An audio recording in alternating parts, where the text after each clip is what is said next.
Beautiful people, welcome back. This is episode 112, guys, of Sunday Sessions with Rich podcast. If you're new to my show, welcome. I drop episodes every single Sunday. You can find me on Apple, Spotify, and YouTube. Also, like and subscribe. That would mean a lot to me. On today's episode, guys, Diana stops by. Now, for a little context, we had recorded before, but it didn't save. And I'm a firm believer that if an episode didn't save, that wasn't the message at the time. So I'm grateful to get this back looped around. Welcome back to the show.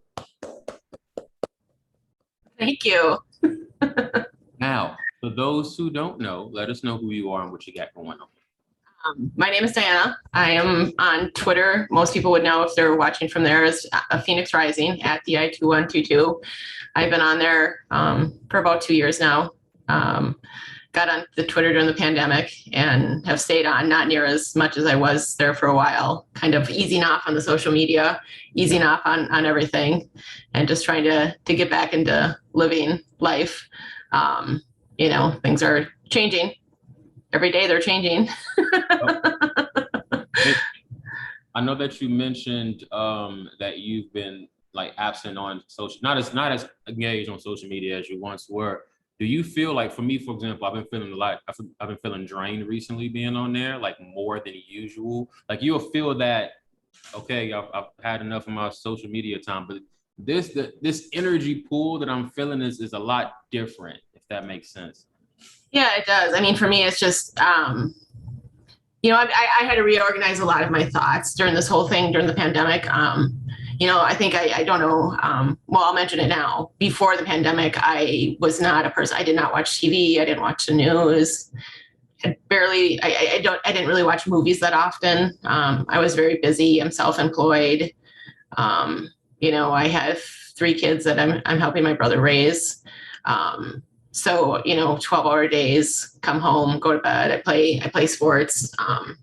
So I just wasn't involved in the world, so to speak, and then of course too, as I've mentioned on my podcast, and we'll get into that a little bit later on too, I'm in recovery. So, so I go to AA meetings, so my life is very busy, so I had no idea what was going on in the world. And then COVID hits, and then here in Minneapolis, we had the George Floyd situation.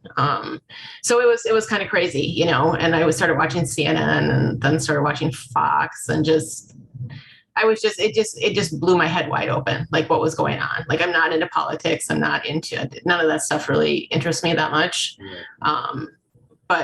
But when it came and knocked on my doorstep, then all of a sudden it did interest me, because, I was being told all these things that I couldn't do.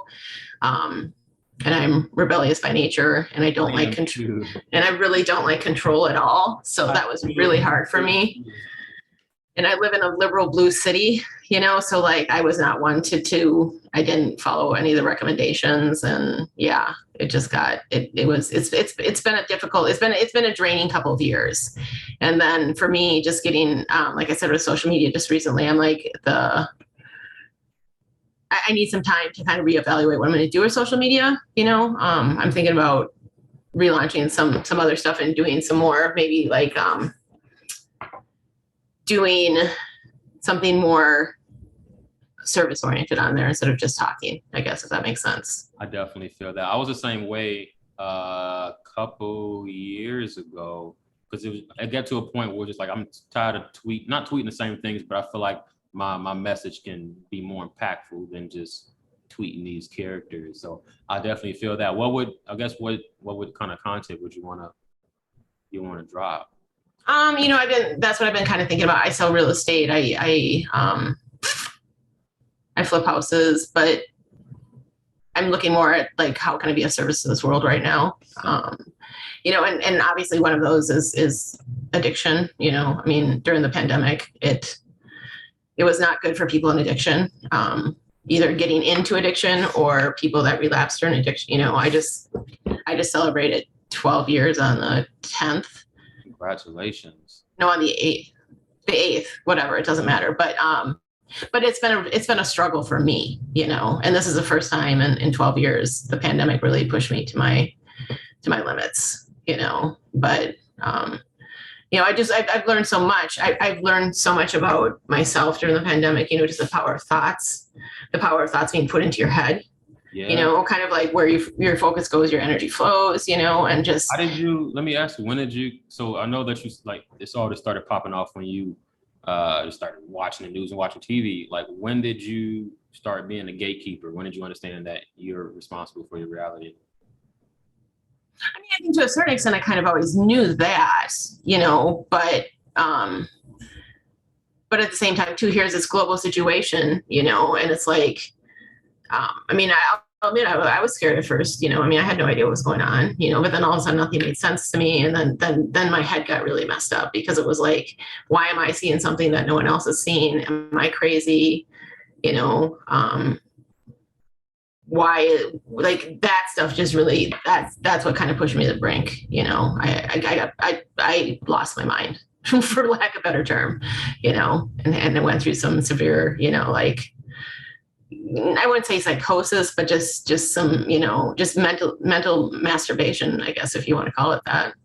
That's interesting because it's everyone's, I guess, like, it seems like you've already had, like, I don't I know we have like different awakenings in a lifetime, but it seems like that was a big awakening for you, but it was just from a different perspective is what Yeah, I mean, I've had a good existential crisis every 10 years of my life. The last one being when I got sober. And that was a rough couple years. And what I've learned is, I mean, I am, the biggest thing that I've learned is that it's you versus you in this realm that we're in, whatever we are. It's not me. Cause for me, what happened is I got angry. Like, I got really angry. I'm not an angry person, and I got angry because I'm like, what are we doing? And just kind of not really understanding what's happening, and it was really hard for me. And then I got mad at myself because I'm like, I could have handled this differently. I could have just ignored it all,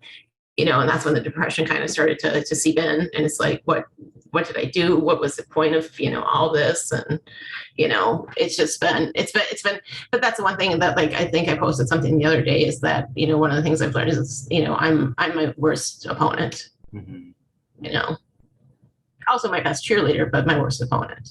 Oh, that's 100%.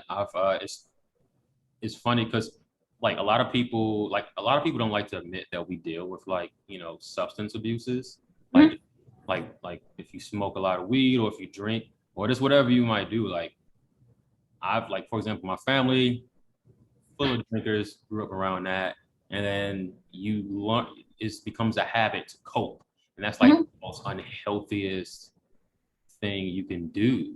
Like, I remember during, like, because I'm like, for me, like, when I love somebody, I love hard. Like, that's just like, I'll love you with all of me. And, like, I noticed, like, with certain breakups, or like if I was down in certain periods of my life, I would just binge drink. I would just mm-hmm. binge drink all the time. And you always feel like shit afterwards. And I was honest with myself, like, bro, like, you have a drinking problem. But it's just like, you'll come after work and you're like, nah, it's been a long day, I want to go for a drink. But you don't think too much of it. But it adds up and it becomes a serious thing. Well, and also too, I think that's one of the things that I've really noticed is that alcohol, weed too, but maybe in the younger generations, but in my generation, is alcohol is such a central part of everything. Yeah. And I mean everything. We've got the grad parties that we're going through right now, and it's like, people are getting hammered and just so much alcohol use, and people don't they don't question, it's just people question if you don't drink, like, it's weird. Yeah. It's so weird. No. I mean, for me, like, before all this, I had a fine time, drinking. But the thing about drinking is, unfortunately, it works, and, like, for me, I have anxiety. I experience anxiety, and I'm just a really deep thinker and that kind of stuff. So like alcohol would get me out of my head, so going through all of this and not being able to drink has been excruciating, but that's because I've made it excruciating. I'm not going to blame the media. I'm not going to blame Twitter. Like, I put all these thoughts in my head,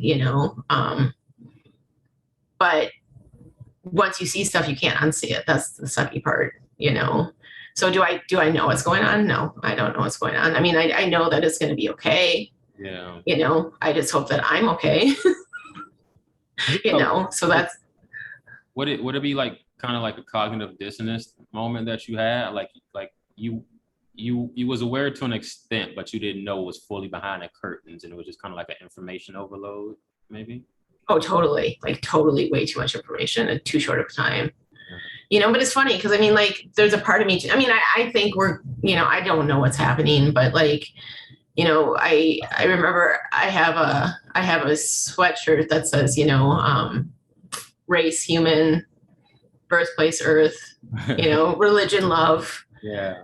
I don't remember, and I've had that for years, so like that's part of it too. My whole life is like I've never felt a part of this world. I felt like I've been in the world, but not of the world, if that makes sense.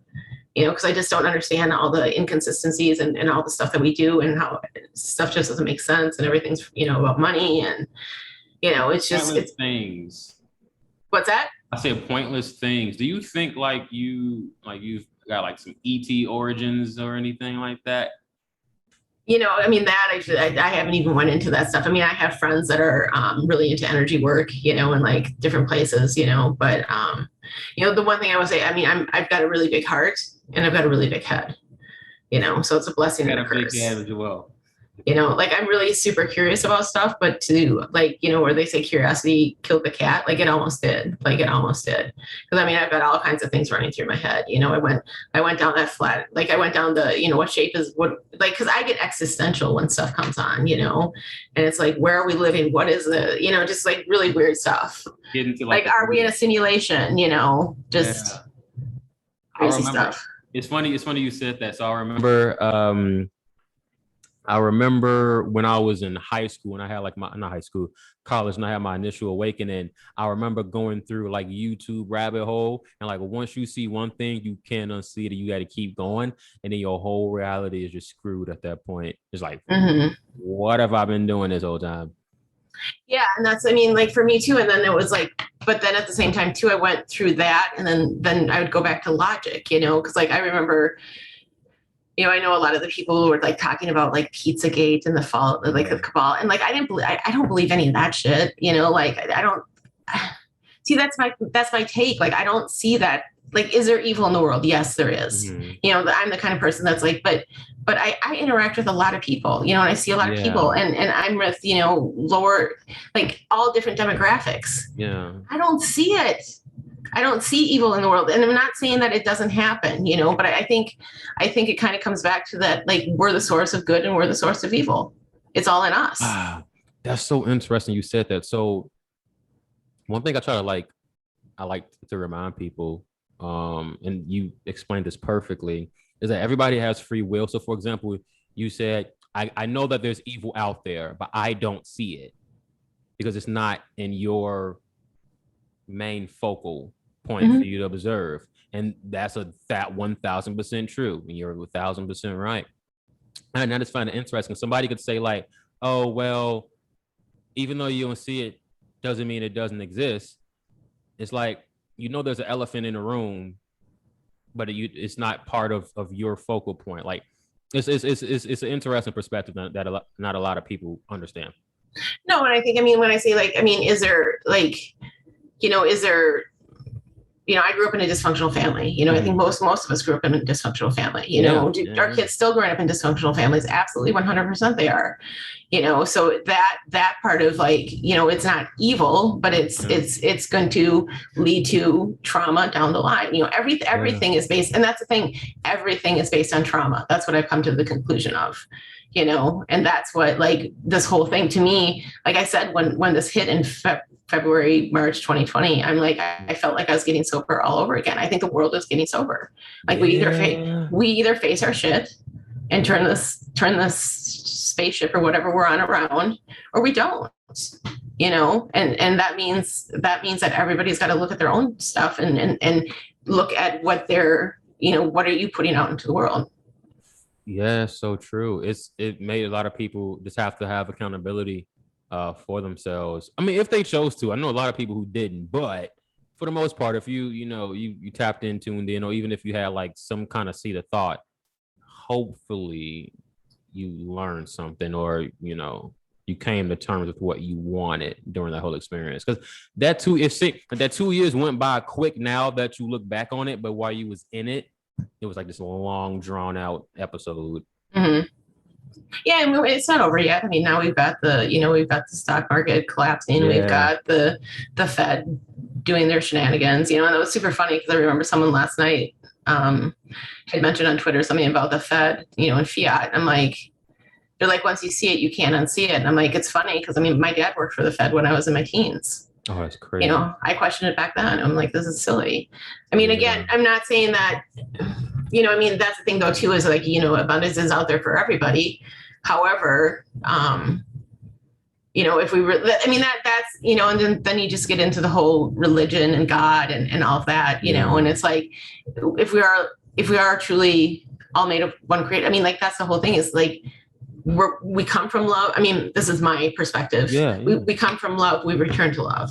Mm-hmm. Somehow down here, we forget about that. Yep. And instead of loving one another, we divide ourselves. We, and again, all the things are in play to let us divide ourselves, Yep. Politics, media, all that stuff is there. But then we choose to play into it. That's where that free will comes into play, and that's where it's so dangerous. But it was one thing. I'm so glad you said that. Nothing is good and nothing is evil. It's just it is what it is. It's all perspective. So for someone to say, because look at it as like a movie, like a script. That bad guy who's playing a role is just acting. That's the role they were supposed to play. But if you can understand that you don't take it seriously, you just see the person, oh, he's acting right now. I get what you're doing for the collective. I get what you're doing, and you don't take it personal. Mm-hmm. Yeah, that's where I've been listening to a lot of Alan Watts, a lot of people, I love Alan Watts. I love Alan Watts too, but just a lot of stuff in like the illusion, and then I'm like, I get really like, I listened to Alan Watts 12 years ago when I got sober, so it's like this little thing I go through, and Eckhart Tolle and I love Osho. He's awesome. Who is Osho? That name sounds familiar. Dude, he's amazing. He's an amazing spiritual teacher. Is he on Twitter? Yeah. No. He's dead. Oh, wow. Okay. But he's really he's funny and serious, but I really enjoy him, so I've been listening to a lot of that stuff, but at the same time too, like, I've got to get back, because I literally drove myself to such an extent that it's kind of like I'm regrouping, and it's like, okay, now, like, and that's the whole thing, is like taking responsibility. You got yourself here. Yeah. You got to crawl back out. You did this to yourself. It's funny. It's like you're too high in the clouds and you get too complacent and anxiety starts happening. You need to be back grounded. Like if a person is too spiritual and not playing like this physical game, like all you do is meditate and walk around with crystals, and that's all you do all day, every day, versus interacting with people, being a human. You have to have that balance, and that's where that overflow happens. Yeah. Yep. And it's been, again too, it's, that's what Twitter gave me is like-minded people. Yeah. I don't have a whole lot of that. I have people that, think we're doomed, and then I have people that just went along with the narrative. So to find that, like, kind of that third wheel, but, isn't it weird? Let me ask you a question. Isn't it? So you can observe both, right? Both realities of people who is like, I moved on my life, and people who are still fearful. It's just so weird to observe. Mm-hmm. Like, you both put yourselves in this situation. Mm-hmm. That's crazy. Yeah. And for me, like this, like in July of 2020, I'm like, I've got to face my fear of death. I've had a fear of death since I was a little kid. Wow. And it's just been like,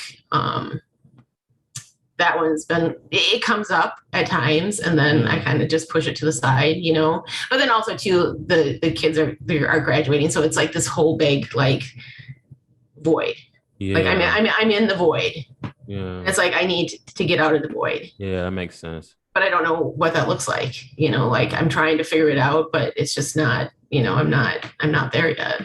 Maybe it is the content that you was talking about. Maybe that's what's, meant to be your new space. because I was going to use the word void, but I just use space. Fill your space. Yeah, space. Yeah.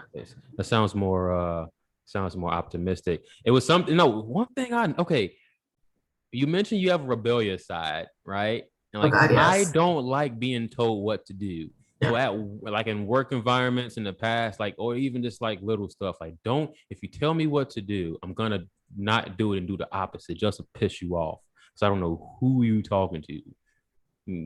I've always been like that. Like I think too, like when everything shut down, they was like, wear this. Like, who are you to tell me to wear a fucking mask? I'm not wearing this shit. Oh, I refused. I got escorted out of places, but I'm like, I'm not doing this. I will take that. I did wear a mask. My parents live in a co-op that's elderly people, and I didn't want them to get. I'm not going to cause them problems. But and people would, and then people were just really, and then like I posted a couple things on Facebook about the vaccine because I'm like, this is just this is crazy. Like what is going on? Like why are people like calling for mandated vaxes for a disease that has like a 99.9%? Like it was insane. Did you see? So now they got the little monkeypox stuff going on, and a lot of people are having like not side effects from the monkeypox, but side effects from the previous vaccines. And I'm like, damn, like we knew, but it's not for everyone. Like everyone, because not everyone who took the vaccine has had actually, we didn't talk about this last time we recorded. So my stepmom's husband, he took the vaccine, and a couple months later, he had what's that condition where you go completely bald? Oh, alopecia. Yeah, and like his whole, because he had a thick beard, he had thick hair, and I came over one random day and he was bald. I was like, whoa. So I pulled my mom to the side and I was talking to her, and I was like, when did this happen? And because she didn't take it, and she was like, and he was like, we think it was from whatchamacallit. He was fine, he had a full head of hair, and then after that, all your stuff gone. And again, I don't think the vaccine is dangerous. I think it's a placebo nocebo. That's fair.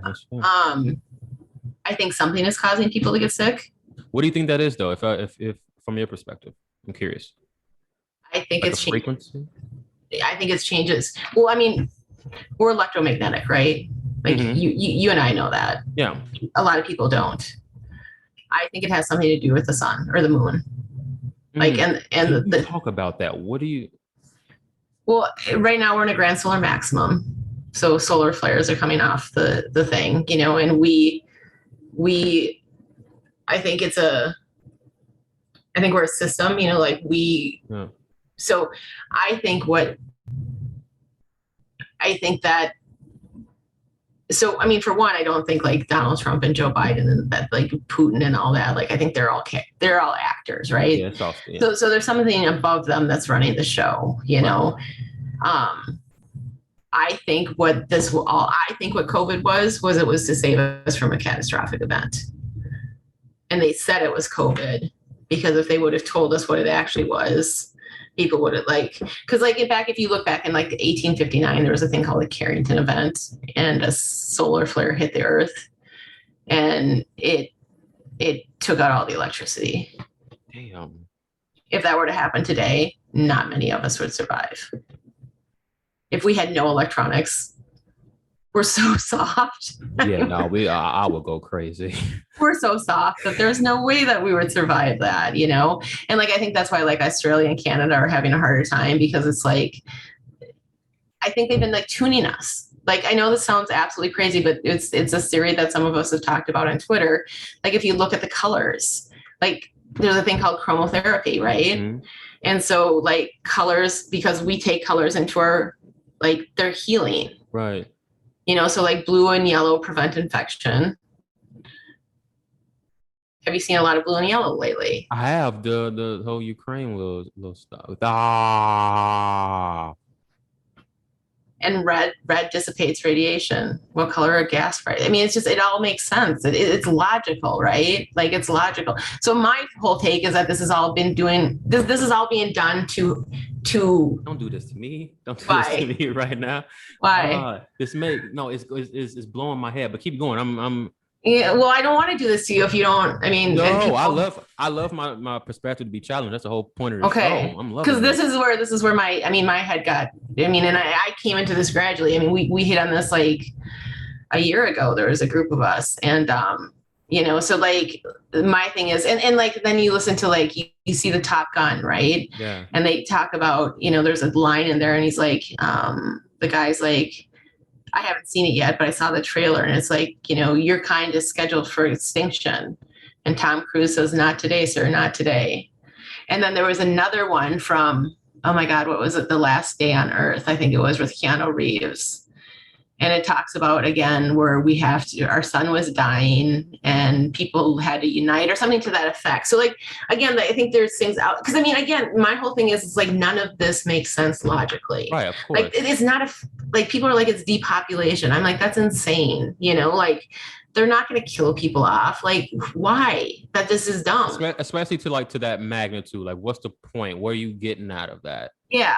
And you remember the whole Chris Rock, Will Smith thing, right? Yeah. If you look at the colors, it was blue and yellow. And it was like all this stuff to garner attention, to get as many eyes on it as you can see, to protect people, like to get them. So, and the thing is when the sun, like, some of the symptoms of the electromagnetic field are myocarditis and changes in menstrual periods and heart attacks and strokes. So it's not, I don't think it's coming from the vax. I think it's coming from the changes in the natural environment. People are either adapting to the new environment. And for myself, I can say, like, my sleep schedule has been horrible for the last 2 years. Like, and yeah, so I mean, like, I think that all this was done. I mean, obviously it's been planned for a long time. Right. But I don't think it's like, and again, I'm not saying that I don't think that there could possibly be a crimes against humanity trial. There's multiple layers. Again, this is my opinion. This is what I see. I could be completely wrong. No, I find this, well, no, you're right, because whatever you think and feel is right. Yeah, this is my perspective. But also too, I also see what they're doing, and they're basically restructuring society. Wait, backtrack, because I want to make sure I get this thought out before you keep going. So, for example, when we was in lockdown, mm-hmm. Was that when you think that the solar flare and stuff was going on? That's why it was the whole house arrest thing? Well, I think it's been going on for a while now, and I think also too, because remember what was social distancing? 6 feet. What is our electromagnetic field? It's 3 feet. So 3 + 3 is 6. Oh my God. So like, I think they're in, like, that's why they wanted to keep people separated. And, I mean, again, it was really hard for me, because I was like, I was super mad. And then I was like, wait a second, if they're doing this to save lives, it's like, what? What if that was like, that's the running joke? That would have been the running joke. Like, we're saying that we're helping you, even in our history shows that we're liars. But in actuality, behind the scenes, this is actually, we're actually trying to help you. Well, and then to even take it even further, if you want to, but so the sun is on an 11-year solar cycle, right? It's 11-year cycle. And so think back, okay, 9/11, Y2K, like all these things, like they all line up to the 11-year solar cycle. So what is with the sun that you think is the radiation? Mm-hmm. I do. You gotta be thinking on this episode. I love it. I do. But also too, I think there's multiple things going on, because I also think that they're trying to restructure society in a way that voting could not. So what's your take with the moon then? I always feel like the moon is fake. I don't think the moon is real at all. I don't even know. Like, I mean, the moon landing thing, I never even really looked into that. Of course, that's fake. I don't know. Like, that's where I'm like, what are we, like, that's where I get so existential. I'm like, what are we doing here? What is the point of all this? Why are we here? And then I get super existential, and that's where I get, but also too, that's from a loss of control. Yeah. You know, when you start getting, and I mean, that's just, I mean, even as a kid, I used to go into that stuff, you know, and I really felt like I had no control, but then I had to keep going back to what can I control? What can I control? Right. And, but I also had, I will, you know, I mean, I've been journaling and it's like, I had the savior complex. Like I want to save the world. I can't save the world. Fuck. I had that same complex when I first no, I've been on Twitter for a good while, but when I started becoming spiritual, quote unquote, and I was just on a like religion is programming you, you are God. And I was just like on this ego rampage, like trying to help people, but in hindsight, I'm being very judgmental, first of all, not understanding, but understanding where you are. And it's when they say it's levels to it, it really is levels to it, but not in a egoic way. It's just like it's like a spiral, and then you look down and you're able to see it from a different perspective. And you know what I'm saying? So I just thought, I was like, damn. Well, I'm like before this, I'm like, I'm all spiritual, I'm love and light and all this stuff, you know. And then I was like, oh my God, your ego is so freaking huge. Like, seriously, dude, like check that shit, you know, like you're totally edging God out. Like whatever's happening is happening. Like you're trying to like, and then I was like, I'm doubting, like, and I'm not a religious person, but I'm like, oh my God, I'm fucking doubting Thomas. Like I can't just be, but like I couldn't just sit, like I keep going back to, okay, here's my past. Like there was a path to believe in COVID. Like that was just never going to happen for me. Right. There's a path to believe that the vaccine is going to kill people, because there's a lot of people out there that still believe that. And then there's a path where you just ignore everything and go on with your life. That's the path I wish I would have taken, you know. And then there's a path where you, like me, like I'm like trying to figure out everything, you know. And that path almost destroyed me, but at the same time too, it was my path. Damn. So it really is like different timelines.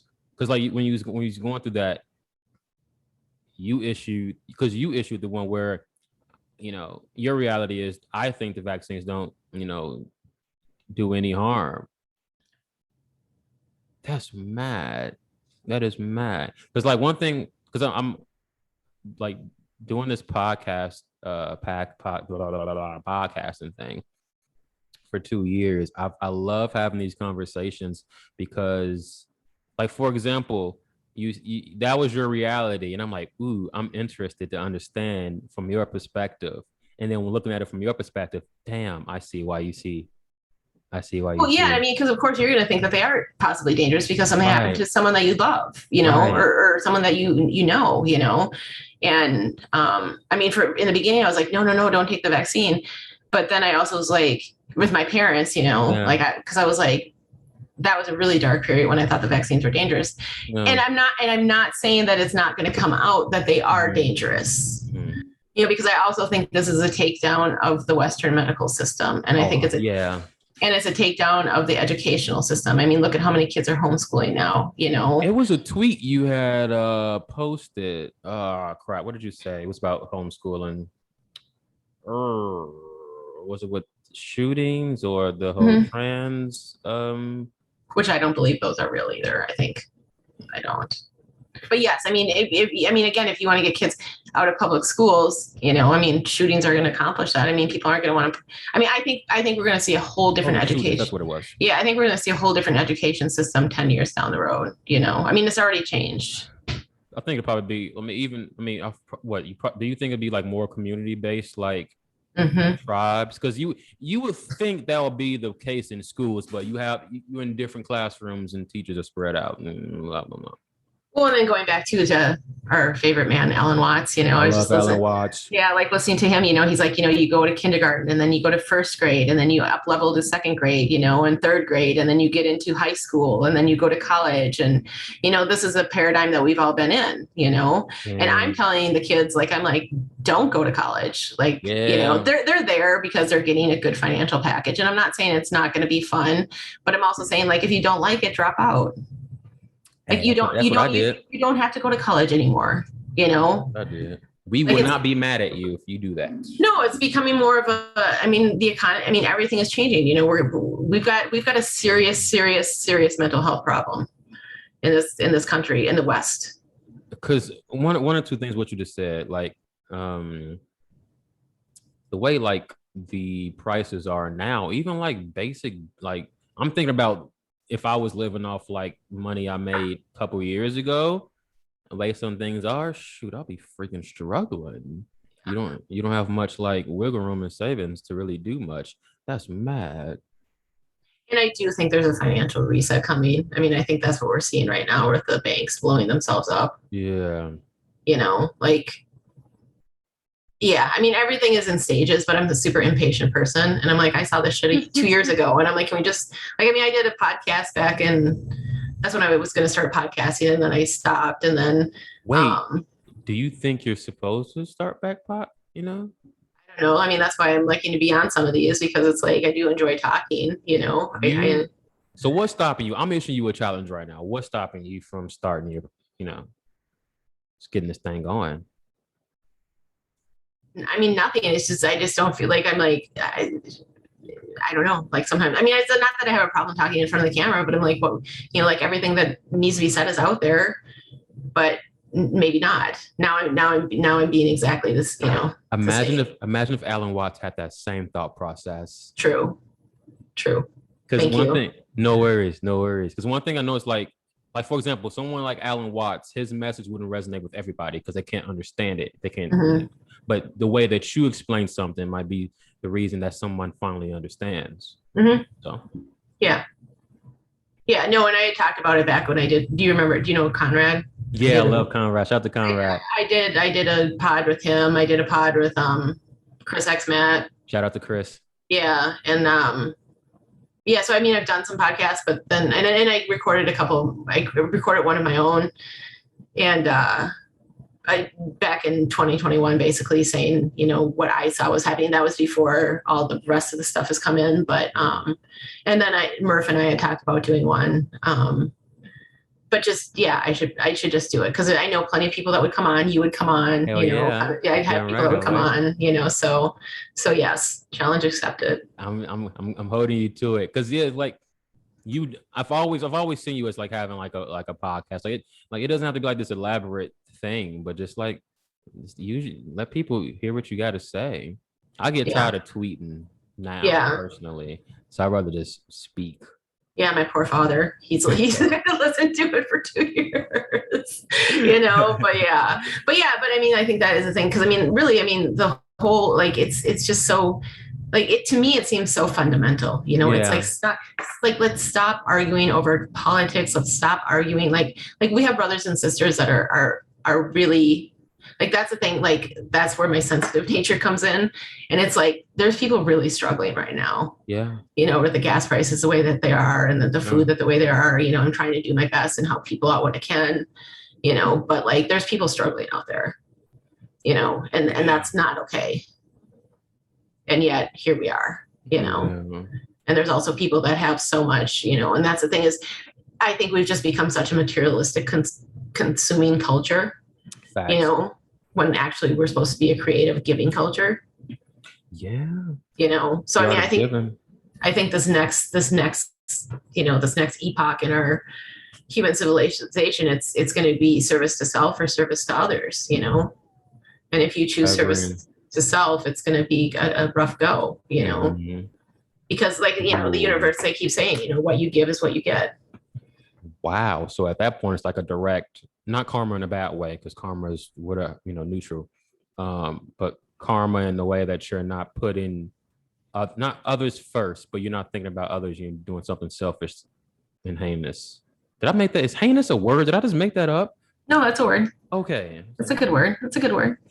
Yeah, well, I mean, like, so I'm in the program of Alcoholics Anonymous too, and like,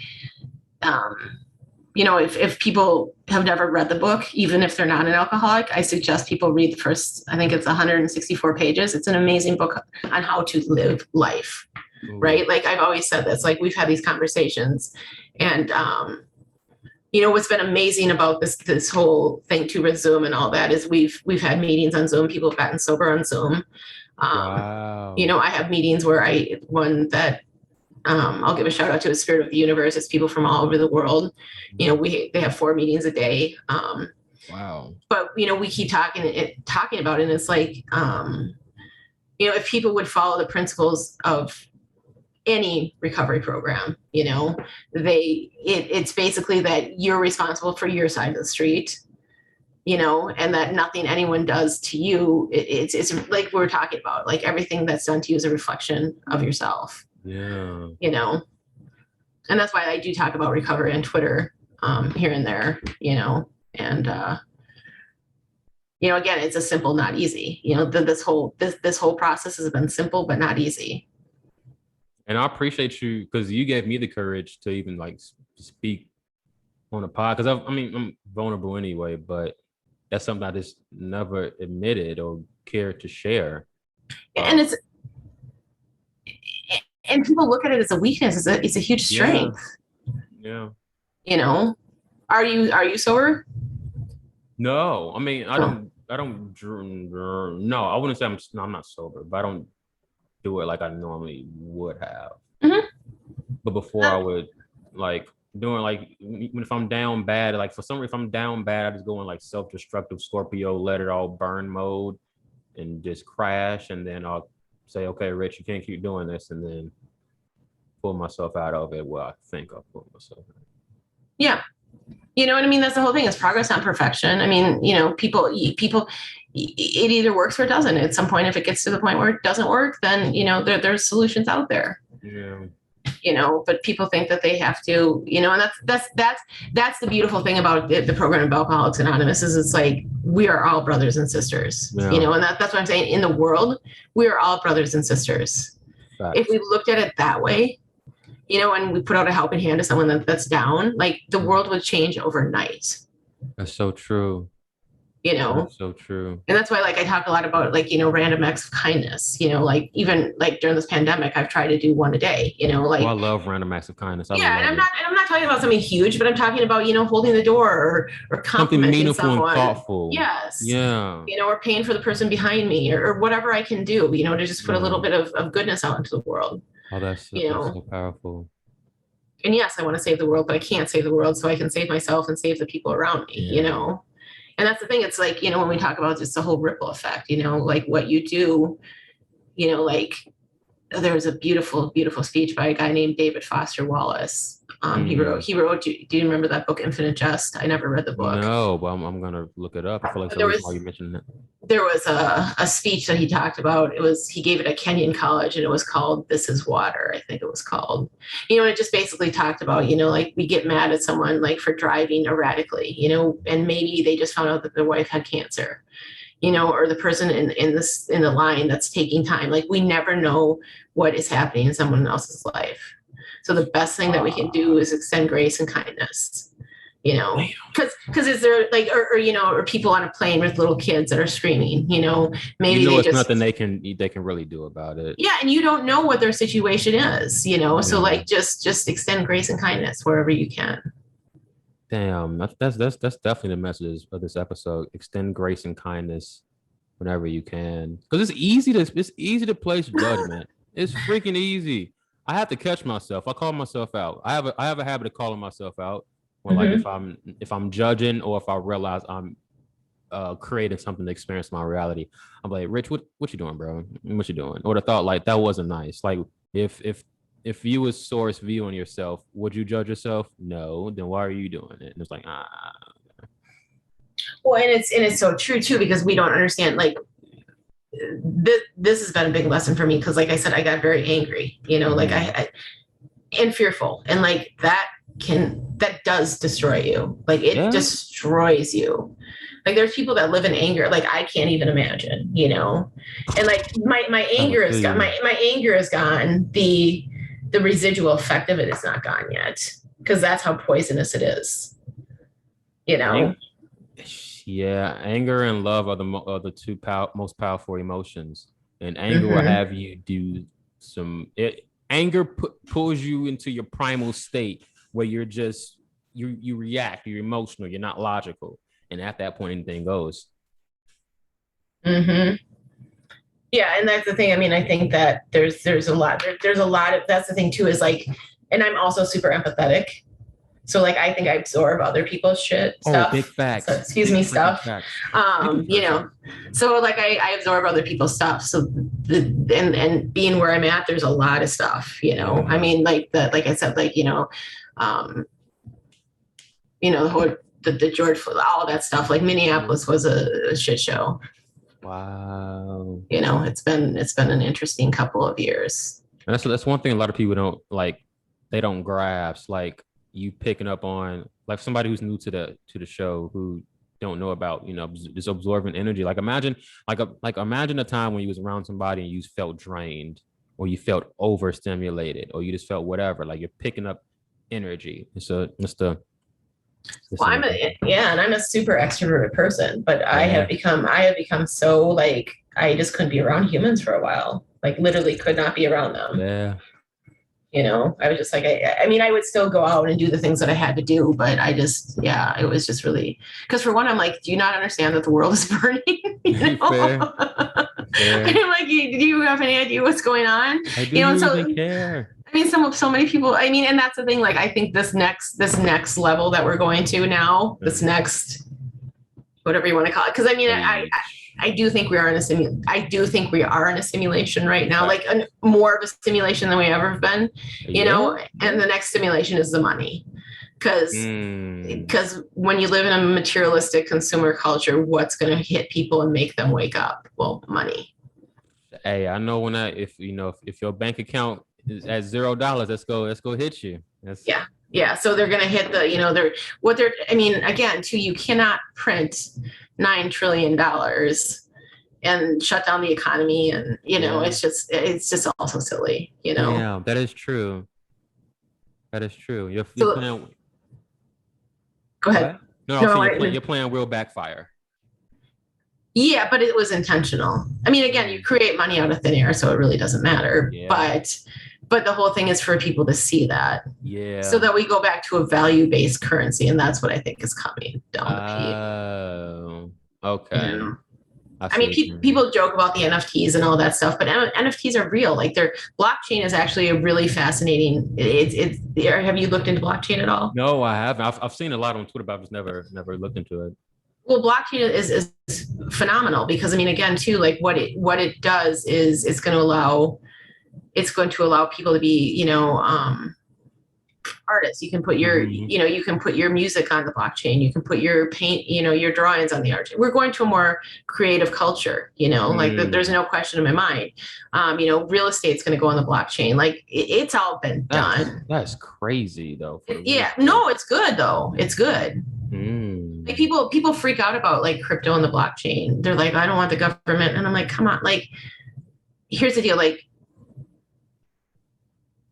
for one, the government already knows where we spend our money, whatever. So, I mean, again, you have to decide if it's benevolent or malevolent, and I'm at the point where it's benevolent, but kind of, sort of like benevolent weirdos. But, if we go on the blockchain, then they can track everything, which includes, trafficking, which includes, certain things. And I mean, again, too, like then we can go to the whole drug talk. And I mean, I wrote a paper when I was 18, which was a lot of years ago when I was in college, about how we should legalize all drugs. I mean, that was back when I was 8, that was 30 some years ago. It's amazing. But I truly believe that. Like, I mean, again, I think that's the other thing is we're coming back to sovereignty. Yeah. So there's a lot of, I mean, there's good things that are going to come out of this. I mean, my Christian friends still think we're in the end of time. So that's kind of interesting, but it's the end of the world as we know it. They are right from that perspective, but it's a bigger picture for sure. I'll always ask this last question to my guest. What would your message be to humanity during this time? Take care of one another, just reach out and again, like, do the next right thing. Just do the next right thing. Like I love, I'll be walking through the neighborhood and there's trash, I can sit there and bitch about the fact that there's trash, or I can pick it up. That's true. If we all just pitch in and do the next right thing that's in front of us, the world changes. Damn. That was powerful. Diana, Thank you so much for being on this amazing episode. Thank you. Thank you for having me back. Of course, guys. I hope that you took a lot out of this episode. We went into a lot, but a lot of it was very helpful. Make sure you like and subscribe on the pod, and I'll see you beautiful people next Sunday.